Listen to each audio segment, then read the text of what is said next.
I'd like to call this meeting to order. This is the Community Services Special Legislative Conference Room today. I ask Joe Critton to say the prayer to get us open here. Let us pray. Heavenly Father, I want to thank you, first of all, for this day of life, this opportunity to get together and put the best efforts together, Father, and do the best for the people that we represent. Father, thank you for this great country we live in. Thank you for our tribe.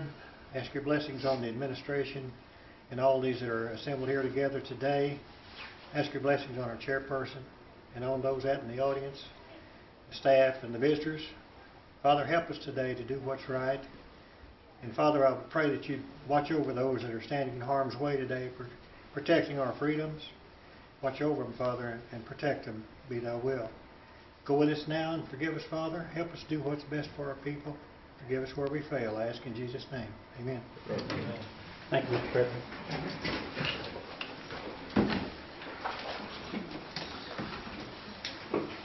Shelley, do the roll call for us. Shelley? Harley Besser. Here. Chris Stowe. Here. Bill Anglin. Here. Bill John Baker. Here. Jack Baker. Here. Julia Coates. Bradley Cobb. Joe Crittenden. Here. Jody Fishinghawk. Here. Meredith Fraley. Here. Janelle Fulbright. Here. Don Garvin. China Glory Jordan. Curtis Snell. Here. David Thornton. Kara Cowan Watt. Honey. We have a quorum. Shelley. I want to thank everybody for coming out today. I want to thank the audience for coming out today to taking our special meeting today. But what I'm going to do first is ask Mr. Marvin Jones to come up and address the committee. I understand the last time we didn't pass these resolutions, and I think we have to have some changes if we're going to redo the resolutions again. But Marvin, would you come forward and explain that and give us some changes that you've got in the new plan? Then we'll open up to some questions here. Okay. Thank you. Good afternoon. Afternoon. I understand I got about 2 or 3 hours. Got 2 or 3 minutes. Okay. If I could, I'd like to go over some real general things real quick that I didn't see discussed that may be of importance, Yes, especially I'd like with to new do. council. Sure. One of the things is that even though we passed an Indian housing plan, we can't spend $1 until it gets into the budget. So this is a reminder of past or older, that's not good either, older council people who have been on the council and the new council, is what I mean to say, that we can pass a plan, but then we also have to pass the individual budgets of everything that's included in the Indian Housing Plan. So it could be that you object to parts of the Indian Housing Plan, and you can express that objection in the consideration of the Indian Housing Plan, and later when we submit individual budgets to implement the Indian Housing Plan. So that's just a reminder. We generally, when we passed an Indian Housing Plan, don't take it to Executive and Finance for that very reason, because the individual budgets eventually go to E and F, but not the plan itself. It's varied throughout the years, but the last 2 or 3 Indian housing plans that have passed went directly to the council, didn't go through E and F. And then at the point when we tried to budget the Indian housing plans, of course, that goes to E and F. So again, this is how it's been. Doesn't necessarily mean that's how it's going to be with this council, but I just wanted to bring that up. We usually amend Indian housing plans, but I realized again we got new council people. We usually amend them by just submitting the changes, like you saw in the last set of revisions that we did. You just had a handful of pages. This time we sent the full Indian housing plan as amended. And I know the staff doesn't like that because they have to copy all of those pages instead of just a handful of changes. But we did that because we realized we got new council people and you might want to see the whole Indian housing plan rather than just the changes, since the plans obviously were passed by the previous council. Chair recognizes Mr. Baker. Yeah, and Marvin, under no circumstances are you to take this that I'm saying you're misleading us, okay? Under no circumstances. But Todd. Yes, sir. We have passed the budget for basically all the housing dollars. Now, what this plan is changing, well, we budgeted them to just go to the housing. Now we've brought them back to the nation, and under Callie's last interpretation, as long as she doesn't expend the entire budget authority of the Cherokee Nation, that if we passed it in one form or the other, she can transfer from line item to line item for specifics. Is that not what her ruling or her interpretation was? Well, that memorandum was in response to a letter that I wrote, and I'm not an accountant, but I disagree with that interpretation. I believe that the Constitution requires that. Oh, I know you disagree, but Right. is that not what she sent to us, saying that as long as they don't overspend the budget authority, that they can transfer line item to line item? It could be interpreted that way. I'd let her speak for herself, but I mean that it could be a reasonable interpretation of her memorandum. Okay. And that being said, you may or may not. And I realize that you're speaking from what we've always done in the past, but there's been a new little wrinkle or twist to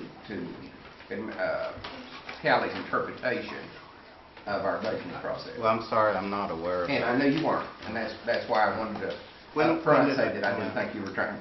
And one other point to make on this particular instance is that this is federal funds, which is, in Callie's memo, I mean, under no circumstances would one argue that you could use federal funds for any other purpose other than what they were expended to the Cherokee Nation for. Yeah, I'm just not aware of that. When did it come out? 2 weeks ago, 3 weeks ago? Approximately 2 weeks ago. Okay. Well, I'll check on that for myself then. But one of the things I was going to say is that the Nahosta is a grant. We received a grant. To date, I think Mr. Evans could speak to this, that because of the complexity, some of the differences of opinion, because of how much it has been treated somewhat like a series of mini grants, in that just because we get the overall award and just because we have an Indian housing plan doesn't mean then that we can just report, here's how we're budgeting that particular grant. In fact, we have been bringing up till now anyway, every single dollar that we spend through Nahosta is not spent until there's an individual budget that's brought forth into individual account units. So I'm not aware that that has changed. So Yes, go. Just to add to what Marvin said, historically, the Indian Housing Plan dictates what the budget looks like. So what the council approves in the plan itself, the budgeting is really just to follow up on the plan, just to memorialize it within our financial budgeting structure. But I don't believe that, well, I didn't interpret Callie's responses to have anything to do with federal funds like this. Not that it has this much of a history in the processes of our appropriation law. And it all starts with this plan. As far as I know, we've always followed this plan throughout our budget structure. And like I said, the budget just kind of fulfills what this plan is doing. we'll get clarification. as soon as we possibly can, whether it impacts this or not. Hopefully today. I'll give them a call and give Callie a call and see.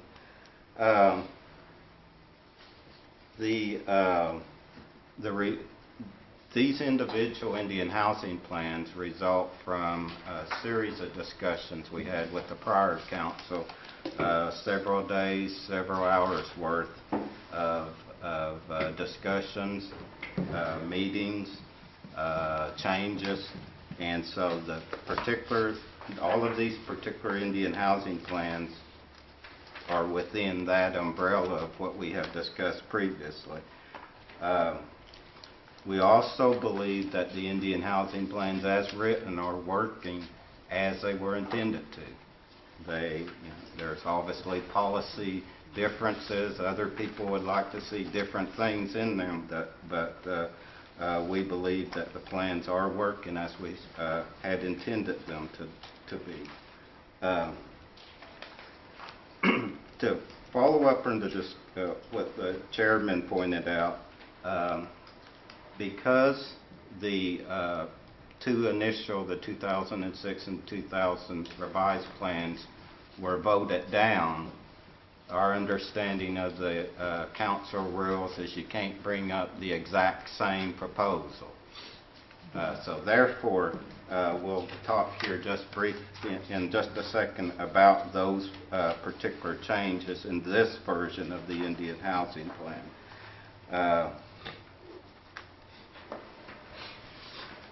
We do need the Indian housing plans revised, especially the 2006. I can go into that if you want. But we would like to see a version of the Indian housing plan approved and possibly add it to the agenda tonight if you possibly could, but that's of course your all's decision. Let me talk about now the changes in this version compared to the previous version. I'm assuming that I don't have to go through all of what was included in the original revisions, because you had a long discussion of those over a couple of meetings. The changes and if I could talk about both 06 and 07, or do you want me to separate it out? They're two different agenda items. Yeah, I would do separately. Okay. Let me just talk about the 2006 IHP. The revision from what was voted down is really simple.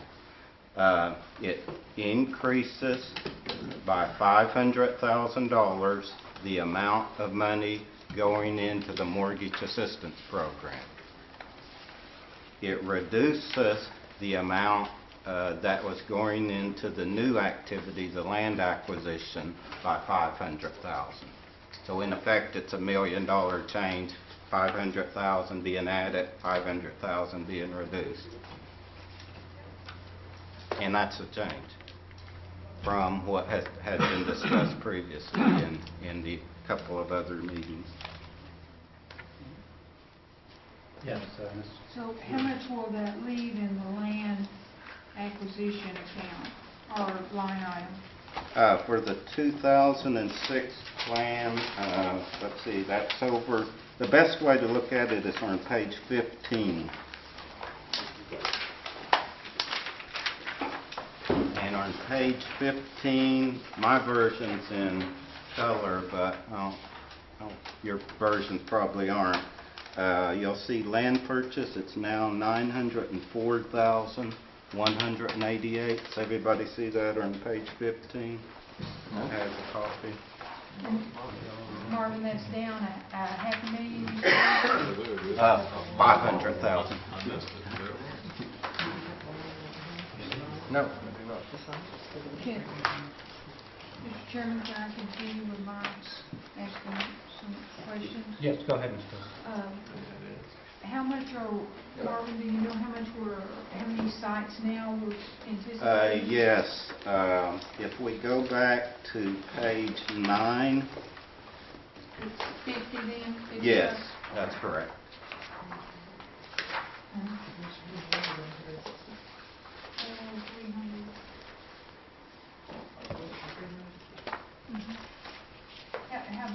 sites would those be, Marty?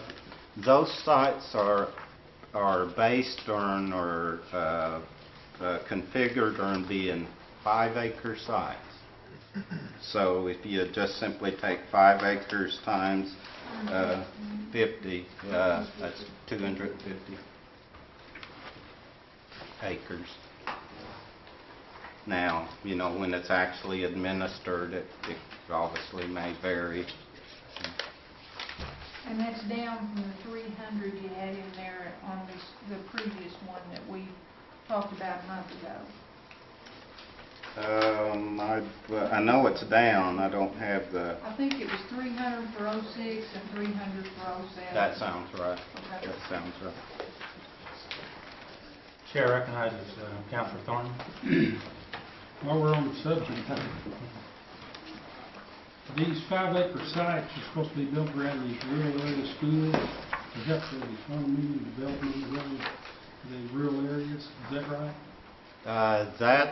That's a major part of what this was anticipated to do. Not exclusively, but mainly so. But I'm for developing around those schools, rural schools, and I'm for that. But what is bothering me is having one family on 5 acres. Is that one family going to receive 5 acres, or are they going to receive a quarter of that, and then the rest of their family can build around it, or how's that going to work?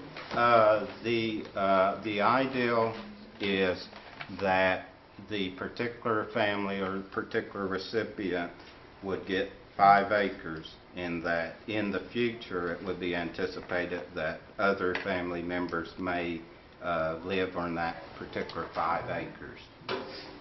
Well, to do that now, you're going to have to give them control over that 5 acres, or you're either going to have to, for tax purposes or whatever, they're going to have either the whole 5 acres or a section of it and leave it open for the family members.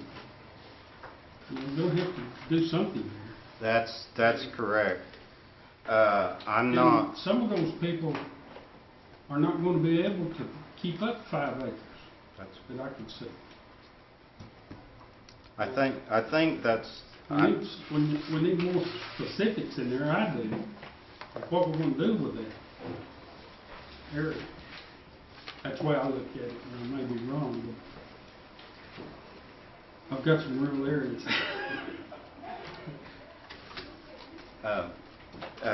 That's obviously going to be an important issue. As to whether the land will become tribal land and then leases, long-term leases, entered into with the families, for in this case, that particular family for 5 acres, that then spells out the various provisions of how that they can, let other families use the land and those sorts of things. That's what I anticipate happening, although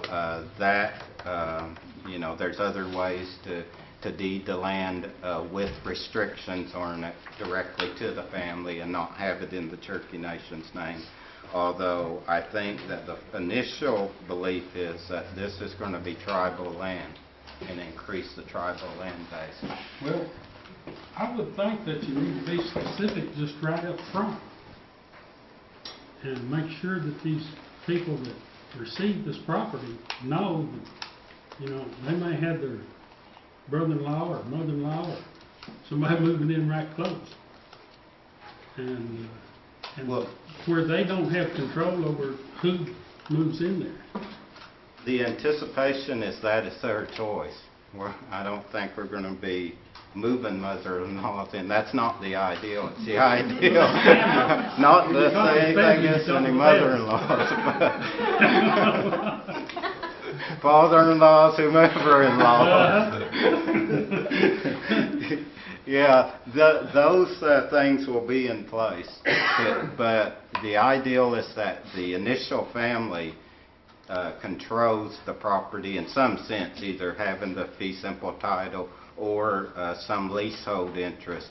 But they will be the ones controlling who lives on that property. Will they have responsibility for the upkeep? Yes, yes. And will there be specific things in there about trash and vehicles and those type of things around I the think, house and that type of thing? I think for sure that will be the case. Trash Yeah, Todd, you had something you want to add? I would go Okay. to Thank you. Councilman. Okay, I've got Councilor Hoskin, Ms. Fishing Hoskin, after Mr. Baker. Mr. Chairman, you mentioned, and I know it's been made clear in the other committee meetings, that the land that will be purchased around these rural schools for those reasons, to help those communities. That's not dictated by this plan. In other words, this plan doesn't say you've got to purchase that land in those areas. That's a separate policy initiative of the administration. Is that correct? That would be correct. The administration could change that. They could change that at some point, decide that's not I'm not suggesting they do that, but they could change that policy initiative, say we want to purchase land somewhere else. It wouldn't be any necessity to go back and change this plan because it doesn't speak to geographically where we're going to purchase this land. Is that true? That's correct. Thank you. Ms. Fishing Hoskin. Could I just follow Yes. up just briefly on that? Not to say that council can't pass accompanying legislation to how to implement the plan, but what we'd like to do is keep the plan itself to go to the federal government as simple and as basic as we possibly can, and have any other kind of language that might, tie us down or get to specifically what we want in separate tribal legislation. That raises a follow-up. Could I ask that? Yes. So, if this plan's approved, submitted to the federal government, couldn't the council subsequently change the policy of where this land's going to be purchased? Couldn't we later say, we're going to pass a law that says you're going to follow this policy initiative, something different than the rural schools? And again, I'm not saying that's not a worthy initiative. I just want to make sure I understand Sure. how it works. That's correct. And the administration will be open for that if the council saw fit to. Yeah. As far as you're I concerned. can't speak for all administration, but As far as you're concerned, yes. okay, thank you, Mr. Chairman. Todd, you had something, Ms. Yeah, Fishing Hoskin. and there's just a general question of how this would work, how this would work. As many of you know, I grew up in Greasy, Oklahoma, okay? And there's an area, and there are areas in Greasy. One is Ross Mountain, where obviously a lot of Rosses live, okay? And there's an area where a lot of Bands live, an area where a lot of Gans live.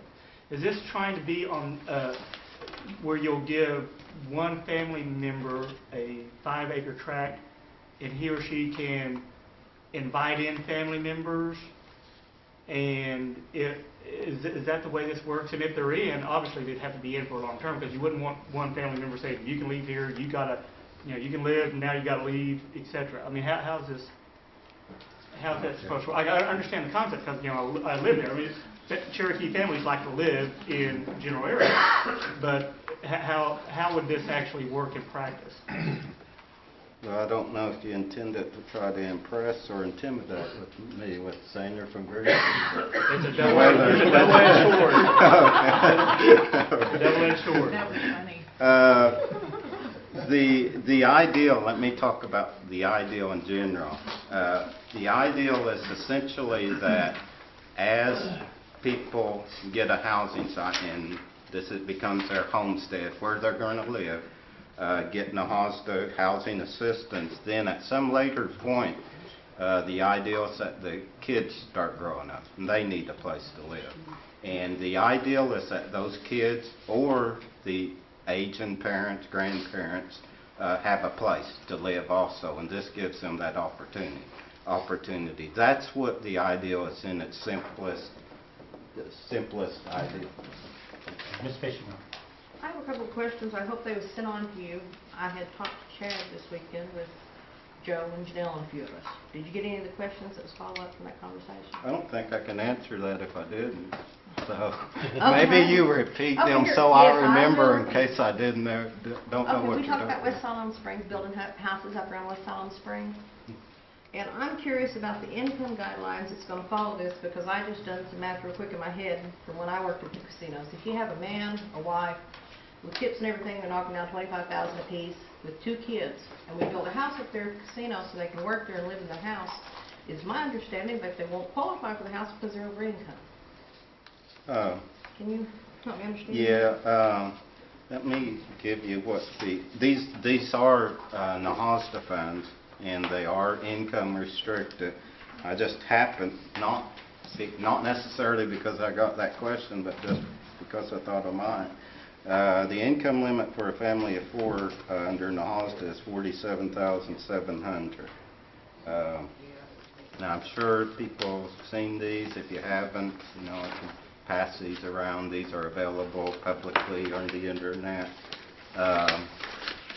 Whether that answers your question or not, they are income limited, no doubt. NAHASDA funds are for low-income Indians. So if the couple was making $50,000 with 2 kids, they ain't gonna qualify for this house that we built by the casino. Because they'd be over income. If they're over income, they would not be eligible for NAHASDA assisted housing. Okay. We also talked about these 5-acre tracts of land, and he explained how the family could move in and live. I got a couple of questions about that. Does the subsequent families that move on these tracts of land, will they have to be NAHASDA eligible? Yes, if this is NAHASDA funding, yes. Yeah. Okay. Infrastructure, that's another thing I asked him about. Will the first houses cost more than the follow-up houses because we're having to deal with curbing, gas, water, sewer? In a real sense they would, but what we plan for is, and if you do the figure and you'll note that when you divide this amount of sites into how much land, you'll see a pretty kind of high cost, because we are including in the infrastructure when needed, such as water lines and gas lines, propane, electricity. Doesn't say that you can go develop sites if they're out there, but when they need it, we do have infrastructure money into those sites. What we anticipate is that these sites are purchased and that the infrastructure is all built in and it's all developed, so that that money wouldn't necessarily go against the payback for a particular house. That we're developing these infrastructure and that it's there. In a lot of cases, such as in the self-help programs, for example, we haven't even factored in the cost of land. We figure in the cost of how much the house costs, but not necessarily the land and the infrastructure. Again, it could change, but that's how we've been working to minimize the cost or keep those costs down. Okay. You talk about self-help homes, and that brings me to the conversation we had probably back in August or September during budget hearings over in admin one evening. On the SIP homes, I had asked that these houses, you know, we say they're $35,000 housing packages, and you and I think John agreed that there may be a committee meeting since, had tried to add on the cost of the pad, add it in there, you know, with or without, because I wanted a hard number on what it's actually costing us to drop a house on the ground in actual housing costs that's directly related to it. It's expensive. We come up with roughly $55,000. Then we looked into overhead, and we was figuring $75,000 to $85,000. But when I went to this housing plan, and on, let's see, it was on page 8 of the 07 plan. Is that what I'm saying? Yes, 2.2. That's SIP homes. Is that not SIP homes? Because I think it is, because I had to back it out of the total over here. Right. Okay, when I backed out the total, divided it out and everything, these SIP homes that were dropping on the ground has ended up costing us a little over $100,000 a piece by the time we add in all the overhead and administrative expenses. When you all had told me, I mean, they're doubling the cost. Administrative overhead is doubling the cost of what it's actually cost to drop directly attributed to the house. Am I allowed to Yeah, talk please. about the 2007 plan? Well, that's what I was going to bring up. If it's, I would rather, what we're going to do is discuss the 06 plan now, and but ask for a vote on the 06, then we go into 07. I'm going to take Mr. Baker's question and one more on the 06, and then I'm going to call for a question on that. But yeah, if you want to, Marvin, briefly answer her on the 07, because it's probably going to come from the 07. Okay. And I'll take Mr. Preston as the last question. If you're looking at 2.2, or in page 8 on the 2007 plan. Yeah. Now, if you look at that and look at all of the wording, this one is unusual than 2.1, for example, which is also a SIP house, because the 2.2 contains a budget within a budget, and this particular budget operates the Research and Development Office, which isn't directly tied to individual houses, and the cost isn't. So they have two budgets within it. One is for the individual houses, the 12 houses, if I'm reading that right, that are going to be out of there. And then there's another budget that sits in there that those costs aren't associated with those individual houses. I can have, Charlie, do you recall what amount that other research and development budget was? I believe,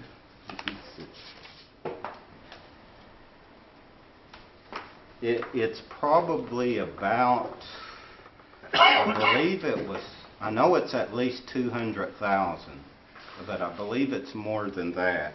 I believe that the 12 houses, if you take 12 houses times that same $72,000, multiply those two amounts and subtract it by the amount available for that particular activity, you'll come up with how much that Research and Development Office will be budgeted. So it'd be 1.656.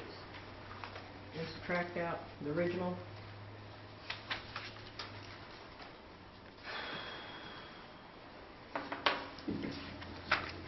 Is the 72 would be 1.656 million. Building packages. See, the building packages are in there too. Okay. The building, if you look on page 14 under construction and land purchase, which tells you that there's $5,724,502. That will consist of the building packages, the self-help construction, and then the land. Yeah, they kind of backed it out and got my number. Okay. Well, let me do some figuring and we can get you that number. Okay, Mr. Baker. Yeah, Martin, I'm more confused than ever. Okay. You started off almost saying that we were going to maybe put some of this land in trust after we buy it. Put the land in Cherokee Nation's name.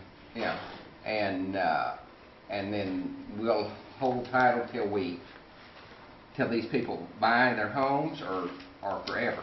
Well, that's to be decided, but certainly one of the things is to hold it like it becomes tribal land forever. Okay, so we're really not giving Cherokees the opportunity to pass wealth on. We're giving them the opportunity to have a place to live for the, That's correct. for the, That's correct. for the tribe's benefit. That's fair. And then they're going to pay for the house and give it back to us when they die? I mean, is that? Hopefully it would go to the family. Yeah. Another family member there. Okay, and how many lots are we going to buy? When you use the word lots, you're referring to the 5-acre tracts? Yes, sir. Okay, in this particular plan, well, in the 06 plan, there's 50. In the 07 plan, there's 160. Okay, 06 plan, there's 50. And in the 07, there's how many? 160. Okay, and how many houses are we going to build a year? You're asked, let me see if are you asking how many houses will be constructed, or are you asking Yes. how many will be constructed by the Cherokee Nation? Okay, I guess I want both answers. Okay. Under the mortgage assistance program, there's every opportunity for new construction to happen. Okay. So there's 233 grants that will be given out of each mortgage assistance program each year. What we'd like to see, and could prescribe administratively, we could prescribe that half of them, let's say, are new construction. They got to be new construction instead of the acquisition of existing houses. I see. So there's an opportunity. If you want me to continue the example to get to 210, I can easily do that. All right, so now, and I assume that you will agree that you're not going to get somebody from Riggs to go to Lost City, and you're going to get somebody from Lost City to go to Rocky Ford, and you're not going to get somebody from Marble City to go to Sallisaw. That's exactly right. So are we just choosing 9 areas to buy these, and our entire housing's only going to be for those 9 areas? If we're going to start restricting that only half the mortgage assistance can be purchased, and the other half has to be built on lots that we've chosen where they're going to be, or? The purchase of land, which I didn't get into a while ago and had anticipated doing, the purchase of land is supposed to follow the community land planning process, in which specific communities, Cherokee communities, identify land, development of rural schools, housing, the need for land as a priority through a process where the people themselves are involved. And that particular community planning process overrides where land or housing or other kinds of services are beneath that process, so that the purchase of land should be in those areas identified by specific Cherokee communities.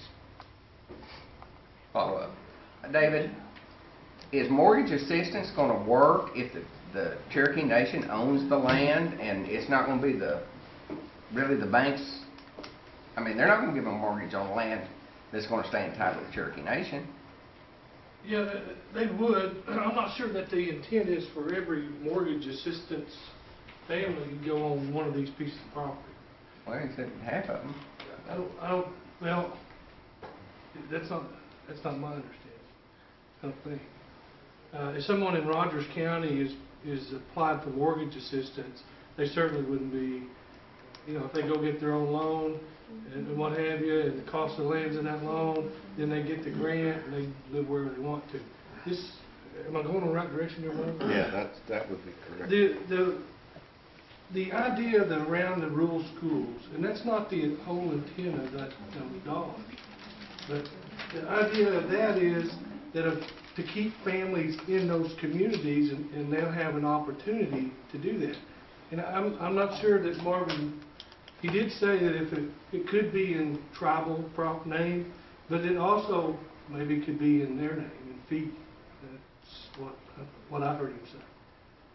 I don't think the intent is that all of it has to be in tribal. Is that right? Yeah, and I don't, I was given what could happen. Let me answer the question about Section 184. Section 184, Nahasta, for example, and when it was passed, one of the objectives in Nahasta funding is to develop private resources, mortgaging, for example, on Indian lands. That is one of the purest intent of Nahasta. Of course, we have a different situation in Oklahoma, but which doesn't mean that we can't also promote tribal sovereignty by purchasing land and providing and mortgages being earned there. Mortgages are, I won't say every day, but certainly are available on Indian land or on leaseholds. Certainly are across the nation on reservations. And we can do that here. I'm saying it's one of the options. It's actually one of the purest intents of the policy to develop communities, whether the title is in the name of the tribe or perhaps the Cherokee community possibly in the future, or it could be in the name of the individual families. Todd, you have something on that? No, sir, thank you. Chair recognizes Councilor Crittenden. Thank you, Harley. Marvin, I was led to believe that we were going to, there was school systems that were sort of at risk, was going to be one of the targeted areas for some of this land purchase. And then I was told that later they decided that maybe they would look at the high-performing schools that were probably going to be there from now on. Also, like the West Island Springs, Arkansas area, where there's lots of jobs. Has somebody made that decision as far as the school districts? Let me tell you what my understanding is, the latest, and which could change. It's just like Callie may, or somebody else may have issued something other than what I know. My last discussion with the chief was to emphasize the strong performing school systems, those rural school systems. Could I have a follow-up? Harvey? Yes, go ahead. Just one quick follow-up. The other thing, just a comment about these, what I consider cluster sites. I see this as a cluster site. It's got some bells and whistles with the 5 acres and that type of thing.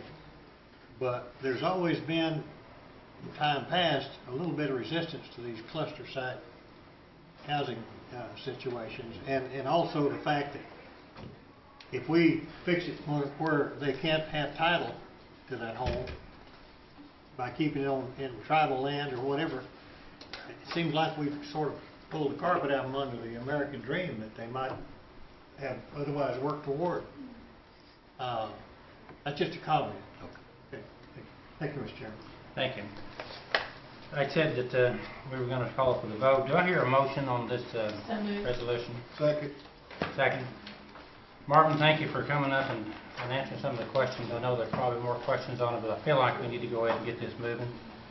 So I have a motion on the floor to accept the resolution for the authorizing the submission of amendment number 5 to the fiscal year 06 Indian Housing Plan to the U.S. Department of Housing and Urban Development. I had a second on the motion. All in favor say aye. Aye.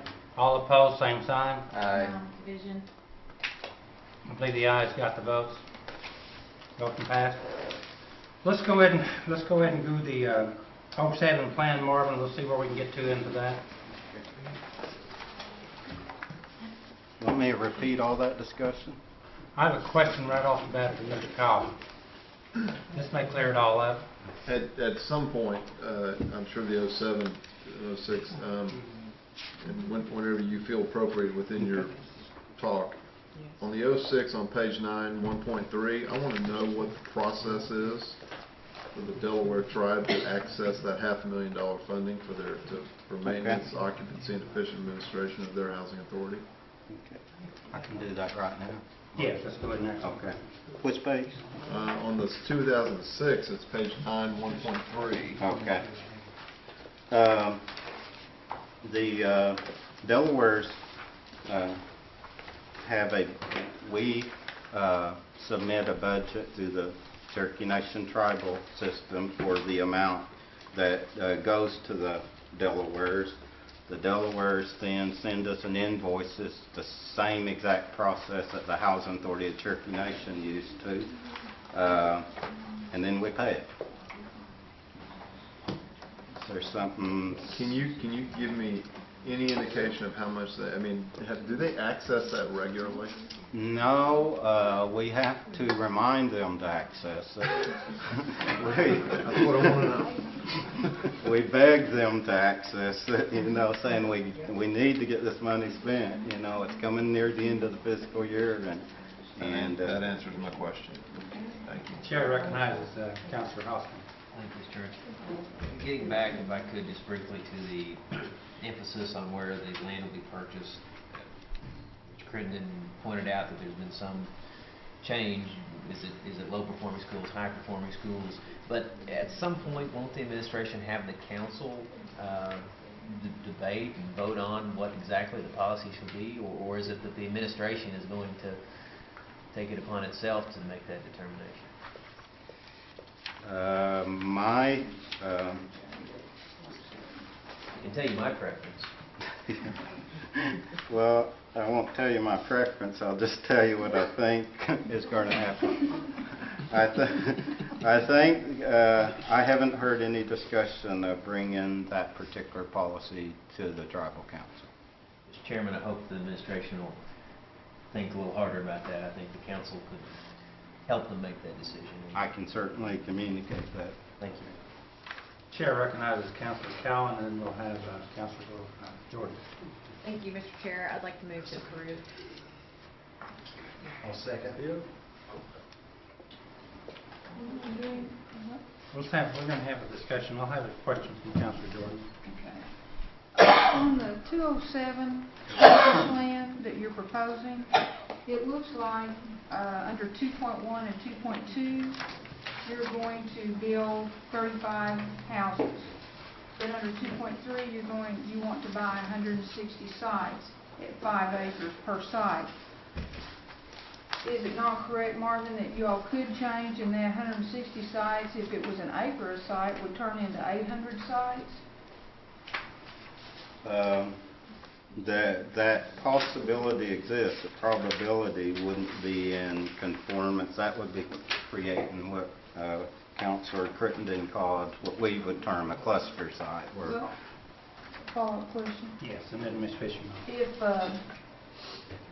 If we commit our money to these 160 sites, whether it be 160 sites or 800 sites, and we're building 23 and plus 12, 35 houses a year, are we not committing our future funds to go to those sites for the next 5 to 10 years? Of course, that's a possibility. The expectation is that out of existing money, meaning, as you all are, I'm sure, aware, we have 2005, actually have 2004 Indian Housing Plan money, 2005, 2006, 2007, and hopefully shortly 2008 money. Out of that, there's, if you add all of those up through 07, there's 82 self-help houses building packages out of there.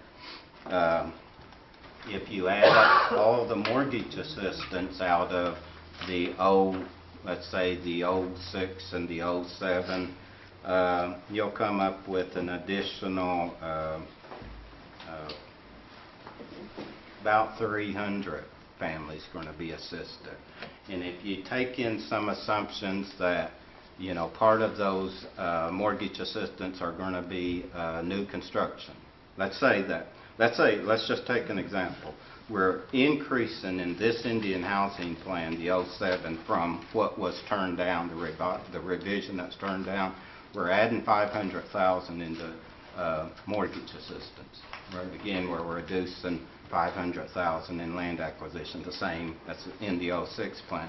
If you take $500,000 and that $500,000 plus the $500,000 MAP assistance in 06, let's say. Let's just combine those, and there's $1 million increase in MAP assistance. Let's say that we designate all of those are going to be new construction. They're going to be new construction on these particular sites.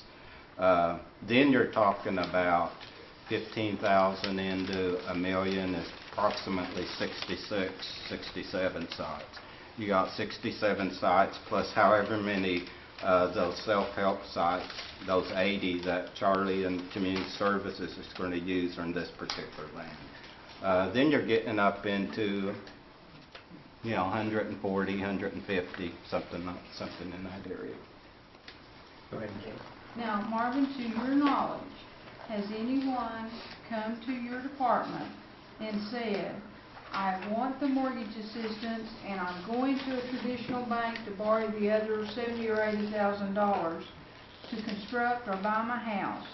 Has anyone come to you and said, oh yeah, you got some tribal land over here, I would like to build on it? Not under since they don't come to me for mortgage assistance. Well, to your knowledge, has it come to the tribe? David could answer whether or not that's the case. David, could you come forward and answer that question? I can come forward. I don't know that anyone specifically said they wanted on tribal land or not. I have no idea. So that kind of blows these numbers out of the water if you don't have any mortgage assistance people that want to build on tribal land? Well, no, okay. What I do know is that we have numerous people that throughout the years that choose mortgage assistance because it's a quick, convenient way to go get an existing house because they don't have land, and that they end up in an area where they may not want to be. They may use their mortgage assistance for a house, let's say in downtown Tahlequah, somewhere in Tahlequah, but would really rather live in the Grandview area or someplace else. And I can certainly tell you there's a number of people through the self-help housing that would prefer to live on tribal land so that the land can never be lost in the way they see tribal land. I certainly can tell you that there's several people, plenty of people out there that would do that, get new construction on tribal land. Just one follow-up question. I'm going to give you one follow-up question, then I'm going to ask, but the question's been called for in a second, but I'm going to take Ms. Fishinghawk and Mr. Soap, and then we're going to call the question. And doesn't that bring up the other problem? We're not giving those people a choice of where we're buying the land to start with. We're buying the land and then we're saying on down the line, these people are going to like what we buy. We're not giving them a choice. And have we not traveled this road before? You've been in housing forever. David, you've been in housing forever. I've been in housing for 20-some years. Did we not try this before, buying land and not giving them a choice, and we get stuck with a lot of land that people don't want to build on?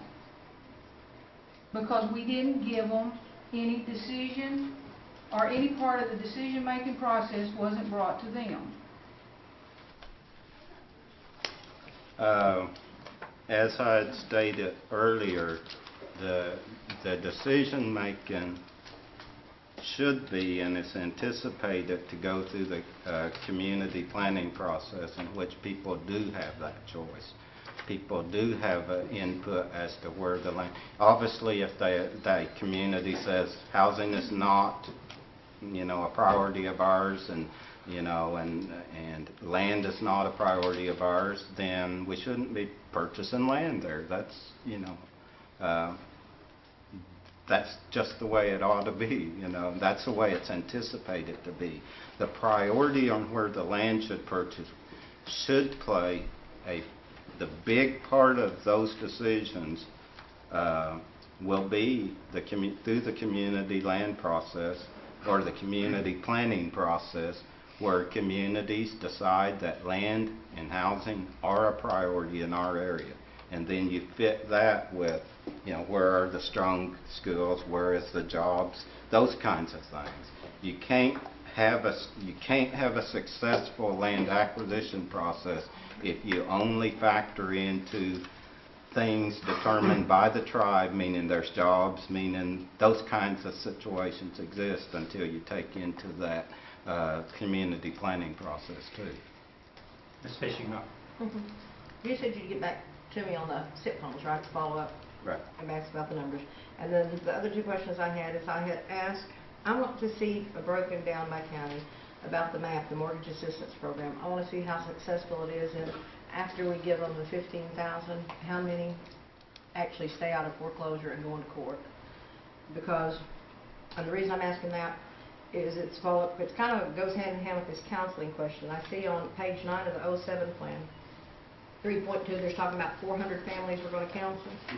And then on page 14, it says the Self-Sufficiency Counseling is $830,000 for these 400 families, which ends up costing us about $2,100 per client. And over in Adair County, I'm getting a lot of, you're counseling us to death and we still don't qualify for a home. So I would like to see how successful, I want some numbers brought to us to see how successful the counseling is. Sure. Can you get those numbers to us, Marvin? Right. That'll be through Anna Knight's office. She does the self-sufficiency counseling. If you want to, ask her more specific questions. Okay, because I'm saying successes in getting a mortgage after we counsel. Yeah. If I could just comment briefly on that. The self-sufficiency counseling was intended to be long-term.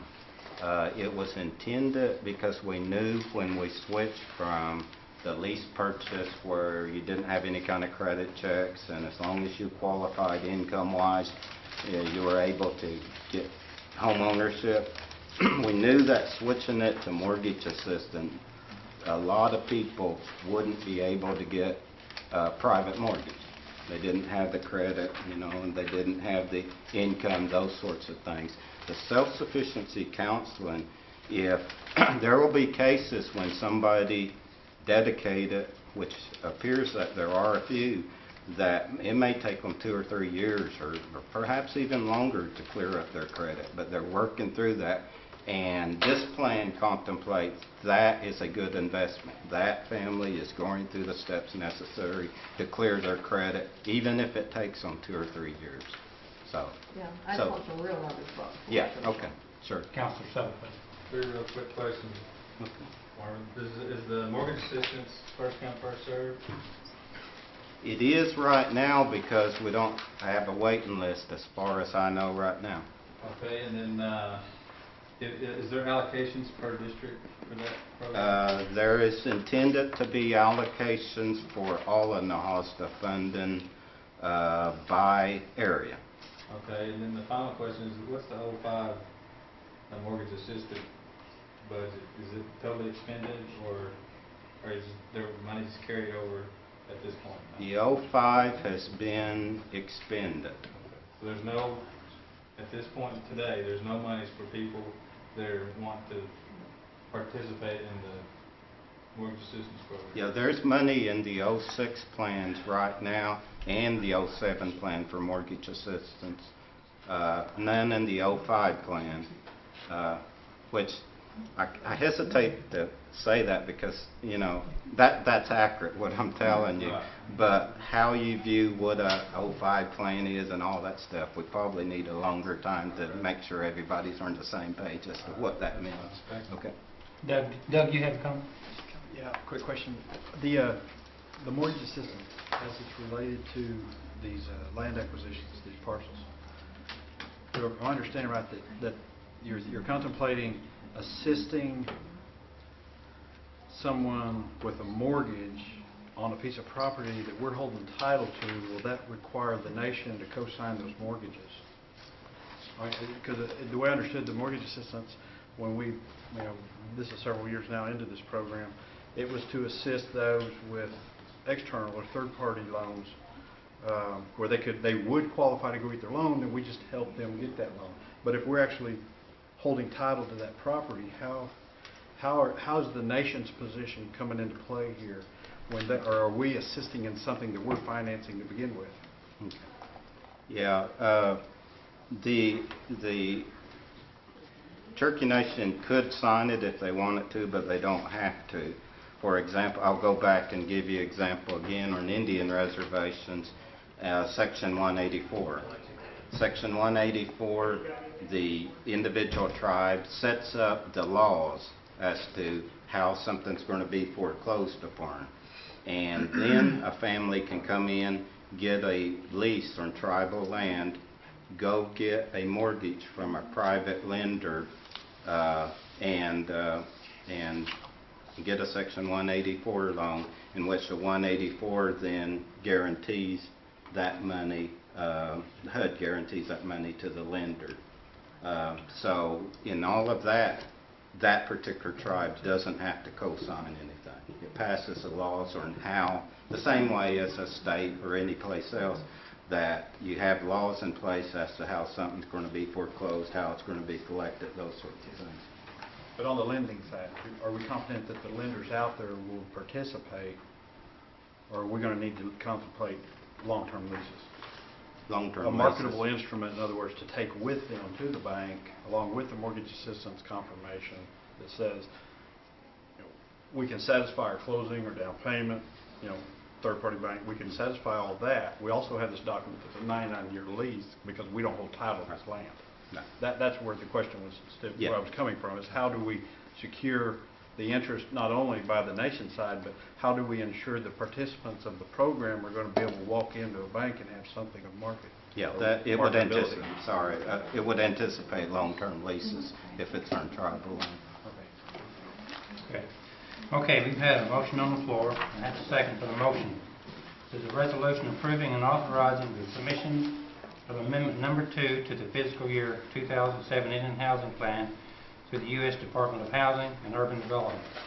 All in favor of this motion, signify and say aye. Aye. All opposed, same sign. Aye. Leave the motion pass. Roll call. Roll call.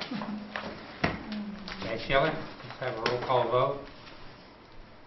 Joe Crittenden, No. Jody Fishinghawk, No. Meredith Fraley, Yes. Janelle Fulbright, Yes. Don Garvin, Chuck Hoskin Jr., not on the committee anymore, I'm sorry, Tana Gloria Jordan, No. Curtis Snell, Yes. Chris Soap, Yes. David Thornton, Yes. Kara Cowan Watts, Yes. Bill Anglin, Yes. Bill John Baker, No. Jack Baker, Yes. Harley Buzzard, Yes. Julia Coates, Yes. Bradley Cobb. Yes. 1, 2, 3. We have 12 to 4. The motion passes. Before I call for a motion to adjourn here, I'd like to tell you on January 31st, there's going to be a special community service meeting to discuss the 08 housing plan. So put that on your calendar, and I believe it's going to be at 10:30, Shelley? It'll be 10:30 on the 31st to discuss the 08 housing plan. So, did I hear a motion to adjourn? So moved. All in favor? Say aye. Aye.